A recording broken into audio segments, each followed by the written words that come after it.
Assalamualaikum warahmatullahi wabarakatuh. Baik, di sini saya akan menjelaskan mengenai merumuskan indikator pencapaian kompetensi. Apa itu indikator pencapaian kompetensi (IPK)? Jadi, IPK adalah tolak ukur spesifik yang menunjukkan tingkat keberhasilan peserta didik dalam mencapai kompetensi dasar yang ditetapkan. IPK berfungsi sebagai penanda yang dapat diamati dan diukur dengan pengetahuan, keterampilan, dan sikap yang dikuasai siswa. Fungsi utama IPK yaitu menjembatani antara KD yang bersifat umum dengan materi pembelajaran. Dan proses penilaian IPK mengubah kompetensi yang abstrak menjadi perilaku atau kinerja yang konkret dan dapat dievaluasi. Komponen kunci perumusan IPK yang baik biasanya mengandung kata kerja operasional KKO yang menunjukkan pada taksonomi, Bloom, revisi, dan objek atau materi yang menjadi sasaran kompetensi, memastikan bahwa indikator tersebut dapat diukur. Mengapa IPK penting dalam sebuah pembelajaran? Jadi, IPK bukan hanya sekedar administrasi, melainkan komponen vital yang menjamin efektivitas dan efisiensi seluruh siklus pembelajaran. Peran IPK melingkupi 3 aspek utama, yaitu memfokuskan tujuan pembelajaran. Jadi, IPK memberikan arah yang jelas sebagai guru tentang apa yang harus diajarkan dan bagi siswa tentang apa yang diharapkan untuk mereka kuasai. Ini mengurangi ambiguitas dan membuat proses lebih terarah. Kemudian, acuan penilaian yang objektif. Jadi, IPK menyediakan kriteria penilaian yang transparan dan dapat dipertanggungjawabkan soal tugas dan instrumen penilaian lainnya. Harus langsung pada IPK yang telah ditetapkan, sehingga penilaian menjadi lebih objektif dan valid. Nah, kemudian yang terakhir yaitu panduan pengembangan materi. Dengan adanya IPK, guru dapat memilih dan menyusun materi pembelajaran, metode, dan media yang paling relevan untuk mencapai target kompetensi yang spesifik.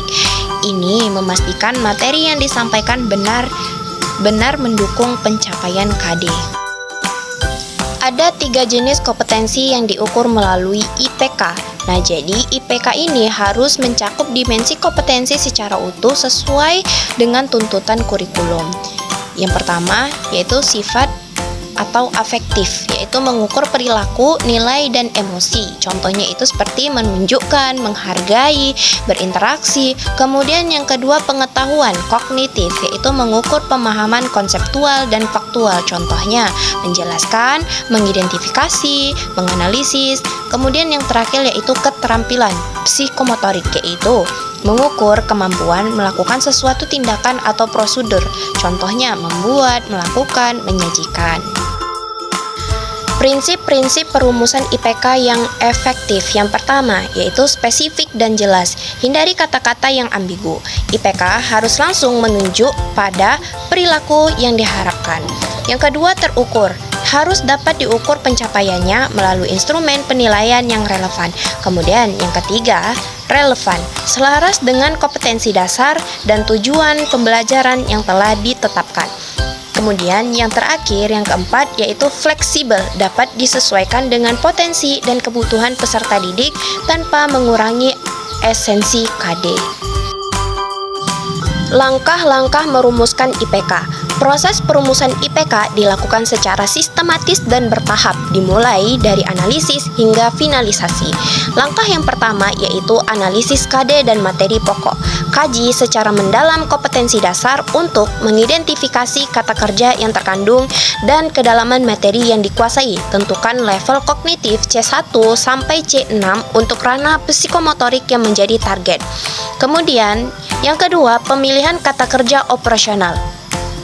Pilih KKO yang tepat sesuai dengan tuntutan KD dan tingkat berpikir siswa. Misalnya, jika KD menuntut analisis, gunakan KKO seperti mengurai, membandingkan, bukan menyebutkan. Kemudian yang ketiga, perumusan IPK kunci dan pendukung. Rumusan IPK kunci yang langsung mempresentasikan tuntutan KD, tambahan IPK pendukung untuk membantu siswa mencapai IPK kunci yang biasanya menggunakan KKO pada level kognitif di bawah KKO kunci. Kemudian yang terakhir yaitu verifikasi dan revisi. Pastikan IPK yang dirumuskan memenuhi prinsip SMART, specific, measurable, achievable, relevant, time-bound, dan terintegrasi dengan materi. Lakukan validasi silang dengan instrumen penilaian yang akan digunakan. Ini merupakan contoh IPK untuk mata pelajaran tertentu. Nah, KD menganalisis konsep dasar ilmu ekonomi, yaitu mengidentifikasi masalah, kelangkaan, dan kebutuhan manusia, menganalisis biaya peluang dalam pengambilan keputusan ekonomi, kemudian menjalin prinsip-prinsip dasar ekonomi dengan bahasa sendiri. Kemudian KD menyajikan laporan hasil pengamatan struktur sel, itu membandingkan struktur sel tumbuhan dan sel hewan, kemudian menggambarkan model sel eukariotik dengan label yang tepat, psikomotorik, kemudian menyusun laporan tertulis hasil pengamatan mikroskopis dengan format baku. Tantangan dalam merumuskan IPK. Meskipun terlihat sederhana, perumusan IPK seringkali menghadapi beberapa hambatan yang harus diantisipasi oleh peserta didik. Yang pertama yaitu penggunaan KKO yang tidak tepat. Sering sekali pendidik menggunakan kata kerja operasional yang terlalu luas, misalnya mengetahui, memahami, yang tidak dapat diukur secara langsung sehingga menyulitkan desain instrumen penilaian. Kemudian yang kedua, ketidaksesuaian level kognitif. Indikator yang dirumuskan tidak selaras dengan tuntutan level taksonomi Bloom pada KD. Misalnya, KD menuntut level evaluasi C5, namun IPK hanya merumuskan hingga level C3. Yang ketiga, terlalu banyak atau terlalu sedikit indikator. Terlalu banyak IPK bisa membebani proses pembelajaran, sementara terlalu sedikit IPK dapat menyebabkan KD tidak tercakup secara holistik dan mendalam. Kemudian yang keempat, yaitu mengabaikan aspek sikap dan keterampilan. Fokus yang berlebihan pada aspek kognitif seringkali membuat IPK untuk ranah afektif, sikap, dan psikomotorik keterampilan diabaikan atau dirumuskan secara sangat minim. Strategi mengatasi tantangan perumusan IPK. Untuk menghasilkan IPK yang berkualitas, diperlukan pendekatan strategi yang fokus pada peningkatan akurasi dan keselarasan. Yang pertama yaitu menguasai taksonomi Bloom. Guru harus memiliki pemahaman mendalam tentang hierarki KKO dalam taksonomi Bloom, mengingat, memahami, menerapkan, menganalisis, mengevaluasi, menciptakan untuk memastikan KKO yang digunakan tepat sasaran. Kemudian, kolaborasi antar guru mata pelajaran, melakukan diskusi kelompok kerja guru untuk menyamakan persepsi dan standar perumusan IPK. Ini memastikan konsisten antar kelas atau antar jenjang.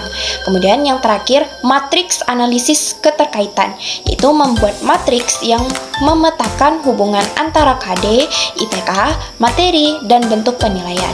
Matriks ini membantu memvisualisasikan keselarasan kurikulum secara keseluruhan. Mungkin cuma sampai di sini saja penjelasan saya. Saya akhiri dengan wassalamualaikum warahmatullahi wabarakatuh.